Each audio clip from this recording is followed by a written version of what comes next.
김대중 전 대통령의 부인 이희호 여사가 어젯밤 향년 97세를 일기로 별세했습니다. 네, 빈소가 마련된 신촌 세브란스 병원 장례식장에 취재 기자가 나가 있습니다. 최덕재 기자. 네, 서울 신촌 세브란스 병원에 나와 있습니다. 김대중 전 대통령의 부인 이희호 여사가 어젯밤 노안으로 별세했습니다. 김대중 평화센터 관계자는 어젯밤 11시 37분쯤 이 여사가 소천했다고 전했습니다. 이 여사는 가족들이 찬송가를 부르는 가운데 이를 따라 부르며 편안하게 눈을 감은 것으로 전해졌습니다.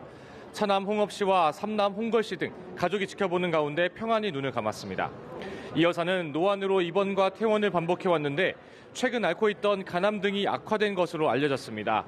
지난 토요일 밤 혈압이 떨어지며 위중한 상태가 됐다가 잠시 호전됐지만 다시 상태가 급격히 나빠지며 끝내 눈을 감았습니다. 2009년 김 전 대통령 서거 이후에도 재야와 동교동계의 정신적 지주로 중심을 잡아온 이 여사는 김 전 대통령 서거 10년 만에 남편의 곁으로 떠나게 됐습니다.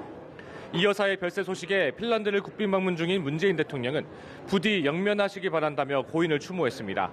문 대통령은 SNS를 통해 이 여사는 정치인 김대중을 행동하는 양심으로 만들고 지켜준 우리 시대의 대표적 신앙인이자 민주주의자였다고 밝혔습니다. 문 대통령은 순방을 마치는 대로 고인을 방문할 것으로 전해졌습니다. 네, 최 기자, 조문은 오늘 오후부터 시작되죠. 이 여사의 장례 어떻게 치러집니까?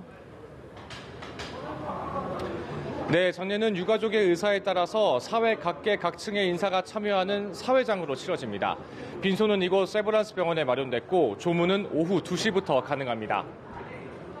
이 여사의 장례를 주관할 장례위원회도 구성됐습니다.